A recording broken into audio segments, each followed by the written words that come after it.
तेरे सब थोड़ी में आओगे, याद करोगे बलिदान को जब निर्वाण दिवस मेरा होगा। याद करोगे बलिदान को जब निर्वाण दिवस मेरा होगा। अब तक जो कुछ हुआ वो सब कायरता के कारण हुआ, वो कायरता के कारण हुआ। जाग जाओ, जाग जाओ, अब भी समय है। जाग जाओ, अब भी समय है। मेरी आवाज बन जाओ, जाग जाओ, अब भी समय है। मेरी आवाज बन जाओ। लेनी है आजादी तो, लेनी है आजादी तो अब तुम भगत सिंह बन जाओ।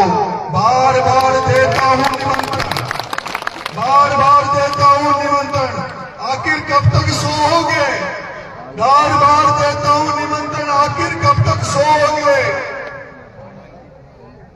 अब भी नहीं जागे तो मित्रों, अब भी नहीं जागे तो मित्रों, सदियों तक सब रोओगे। अब भी नहीं जागे तो मित्रों, सदियों तक सब रोओगे। जिसको आना है आ जाना, जिसको आना है आ जाना। मैं तो पथ पर निकल पड़ा, फिर मत कहना सबके लिए हो। एक जवा दिन खूब लड़ा, मैं तो मर जाऊंगा लेकिन तुम भी ना बच पाओगे। मैं थोड़ा जल्दी जाऊंगा, तुम भी पीछे से आओगे।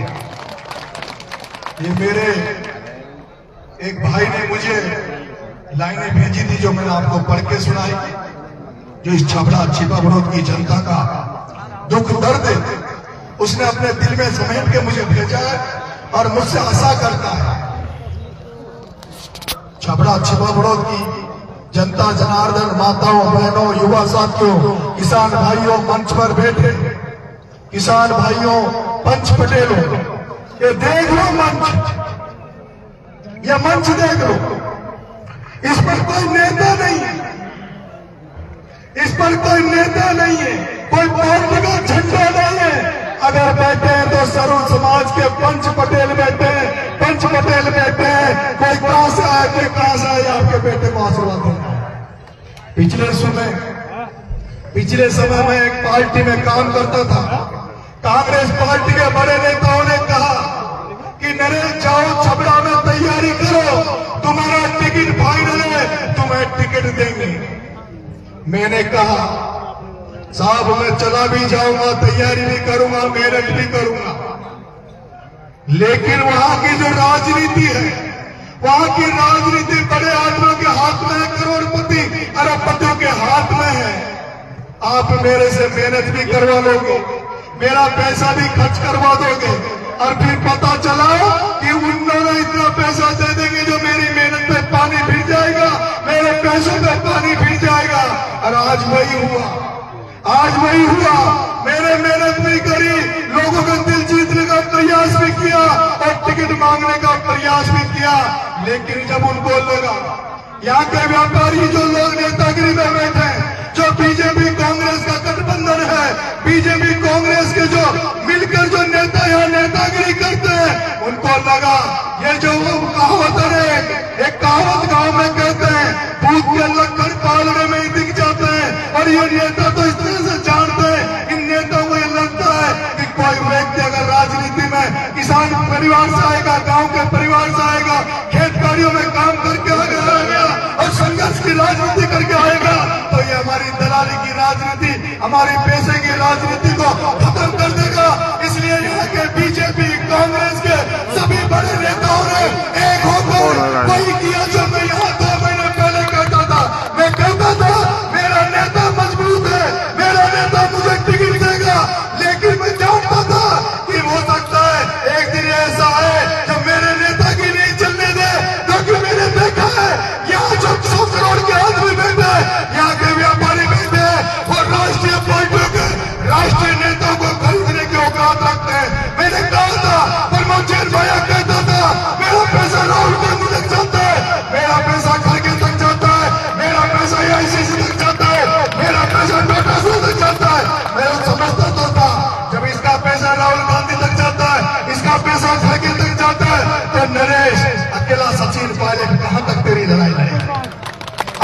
सचिन पायलट कांग्रेस नहीं लड़ेगा।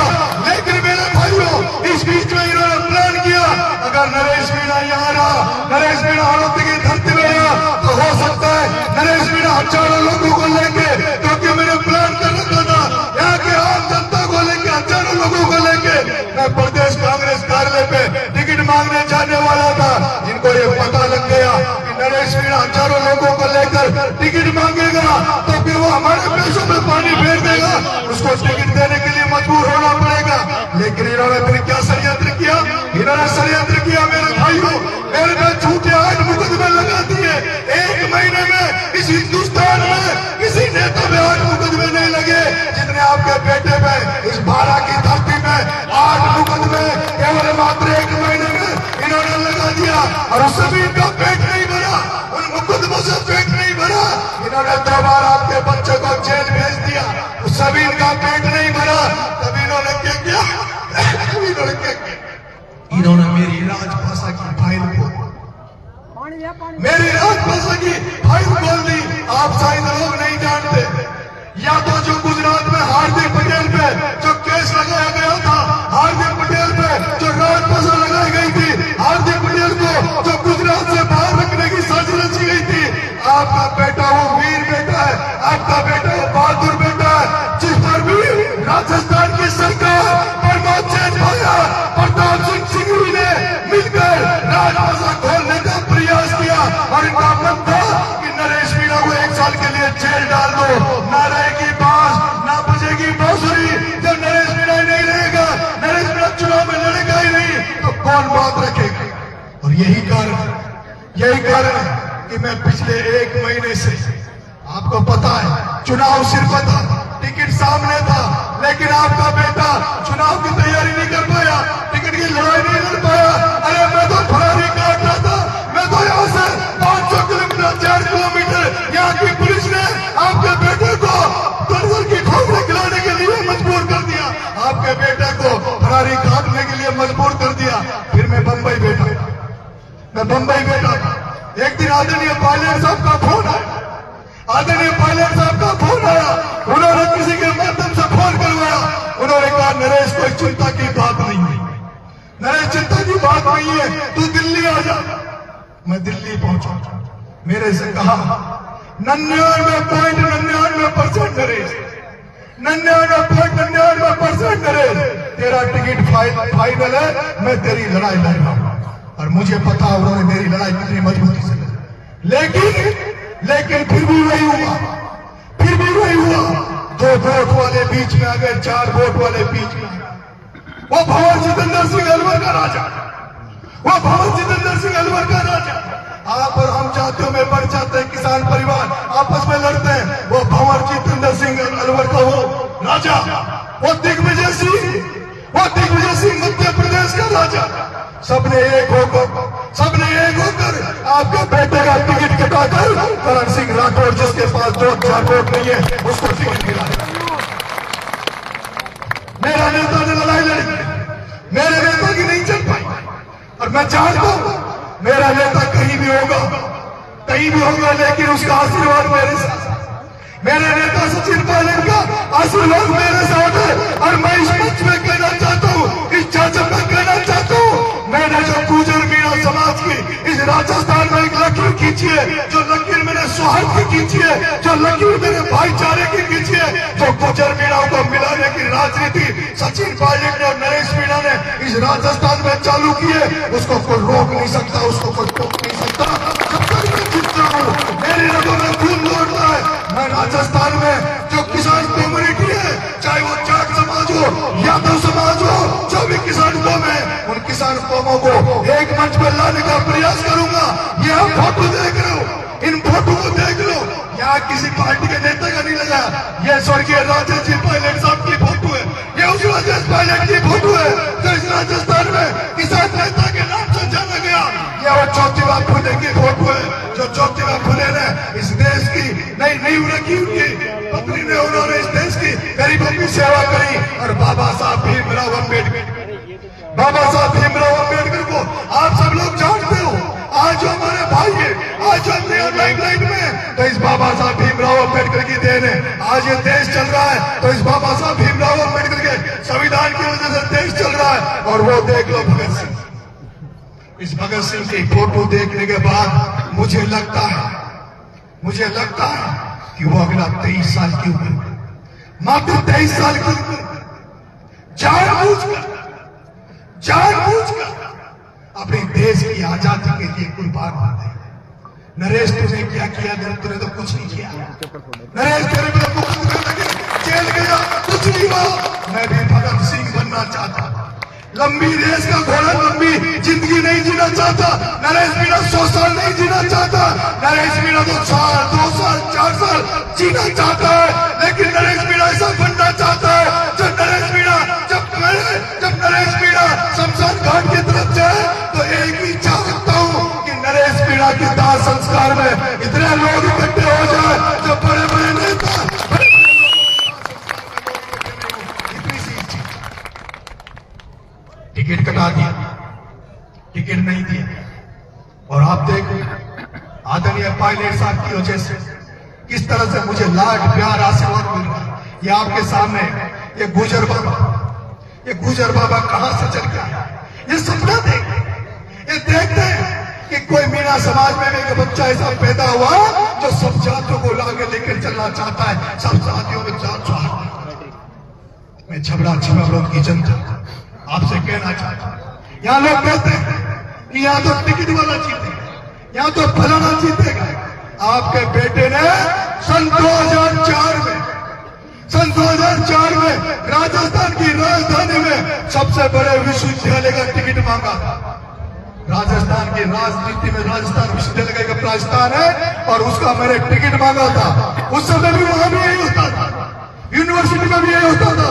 जो पैसे वाले थे, जिनके पास पैसा था, करोड़ों रुपए थे, उनको टिकट मिलता था, पार्टी उनको टिकट देती थी। 2004 में मैं जब चुनाव लड़ा तो वहां भी मुझे एनएसयू ने टिकट नहीं दिया था। लेकिन आपके बेटे ने हार नहीं मानी। 2004 में बिना टिकट के चुनाव लड़ा और फिर मैंने सौगंध खाई थी कि जब तक नरेश मीणा जिंदा है, जब तक छात्र राजनीति में हूं, इन टिकट वालों को, इन पैसे वालों की दुकानें बंद कर दूंगा। और आज आपने देखा होगा जो युवा साथी है वो मेरे इतिहास को अगर जानते हो तो मैंने वो कर दिया। राजस्थान विश्वविद्यालय में जब बीजेपी का संगठन है, एबीवीपी जो एनएसयू संगठन है कांग्रेस का, उनको जिनको टिकट देते हैं, हम सब मिलके उनके टिकट को भूंगड़ी बना के और वापिस भेज देते हैं। हम सब लोग टिकट को वापिस भेज देते हैं। अगर आपने इस छबड़ा छिपापुर की जनता ने आपके बेटे को आशीर्वाद देने का प्रयास किया, आपने मुझे आशीर्वाद दिया, आपने मुझे जिताया, तो ये तय मान लीजिए, अगली बार जिसको भी टिकट मिलेगा, ये पार्टी जिसको टिकट के लिए ढूंढेगी, वो कहीं न कहीं कोई किसान का बेटा होगा। आज कितना बड़ा अपमान है। 24,000 धाकर समाज, उसको टिकट नहीं। जो 20,000 लोधा समाज, उसको टिकट नहीं। 45,000 मीणा समाज, उसको टिकट नहीं। दलित समाज, एससी समाज 45,000, उसको सब टिकट नहीं। उपेंद्र शर्मा जो बेचारा 2 बार प्रधान नहीं बनने दिया, जिसको 1 बार जिला प्रमुख नहीं बनने दिया, उसको टिकट नहीं। वो भी अभी मेरी तरह बहादुरी का परिचय दे। उपेंद्र शर्मा को भी मैं दाद देना चाहता हूं, उसको धन्यवाद देना चाहता हूं, उसके माँ बाप को धन्यवाद देना चाहता हूं कि उसने भी कम से कम सड़क पर आकर इन दलालों से लड़ने का प्रयास किया। मुझे ऐसा लग रहा है ये चुनाव उपेंद्र शर्मा नरेश मीणा के बीच में होगा। ये चुनाव उपेंद्र शर्मा नरेश मीणा के बीच में होगा। प्रताप सिंह भी 4थे नंबर पर जाएगा और करण सिंह का पता नहीं कौन सा नंबर पर जाएगा। अगर टक्कर रहेगी तो केवल उपेंद्र शर्मा नरेश मीणा के बीच में होगा। और मेरी शिकायत उपेंद्र शर्मा के साथ भी उसी तरह से कुचाराघात किए गए, उस ब्राह्मण के लड़के के साथ भी उसी तरह से यह कुचाराघात किए गए जैसे आपके बेटे के साथ। और उपेंद्र शर्मा, मैं आपको मेरी बात सुन, कहीं भी उपेंद्र शर्मा के कार्यकर्ता मिले, उपेंद्र शर्मा प्रचार करता मिले, जय नारायण जी धाकर साहब अगर चुनाव लड़ते हैं, जय नारायण जी नागर साहब चुनावी मैदान में उतरते हैं, तो ये सब हमारे सम्मानीय है। वो भी लड़ाका है, वो भी योद्धा है। इनका सम्मान करना, माला पहनाना, इनको झूठा गलत जवाब मत देना। लेकिन छबड़ा छिपाबड़ों की जनता सोगत का ये प्रताप सिंह सिंघवी और करण सिंह के टपकी नहीं लगानी, टपकी नहीं लगानी, टपकी नहीं लगानी। मैं आपसे निवेदन करना चाहता हूं, 70 साल हो गया, 70 साल हो गया। प्रताप सिंह सिंघवी 6 बार एमएलए बन गयो, उनको बाप एमएलए बन गयो, उनको बाप भैरव सिंह शेखावत न्यासु में एमएलए बने, मुख्यमंत्री बन गयो। और उनका बाप पल्लू ने टिकट बनता है, काहे की टिकट बनता है पल्लू ने, काहे की ये छबड़ा पिछड़ा हुआ एरिया, ये छबड़ा पिछड़ा हुआ एरिया, इसका विकास करूंगा।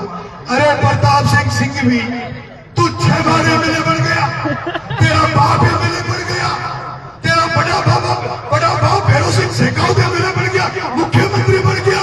70 साल में तू इसको पिछड़ापन भी नहीं तू सुधार सका, तो इस छबड़ा का विकास नहीं किया, तो तू बुढ़ापे में क्या विकास करेगा? प्रताप सिंह सिंघवी जवानी में इस छबड़ा का विकास नहीं किया, तो अब इस बुढ़ापे में क्या विकास करेगा? और दूसरा वो एक ठाकर साहब, आदरणीय ठाकर करण सिंह राठौर 2008 में एमएलए बना दिया, सरकार बन गई, कुछ नहीं कर पाए। 2013 में टिकट कटा बैठा, 2018 में फिर चुनाव लड़ा, चुनाव हार गया। और जब यहां की जनता उसके पास गई, एक तरफ प्रताप सिंह सिंघवी दादागिरी की राजनीति करता था, मुकदमों की राजनीति करता था, लोगों को डराने की राजनीति करता था, और दूसरी तरफ वो करण सिंह राठौर जो क्या कहता था, कभी भी चल जाओ, हमारी तो चाला ही कौन है, हमारी तो कोई सुने ही करना, तो तारे ऐसी किसी का तारे कोई सुना कौन है, फिर तो कहीं का चुनाव लड़ा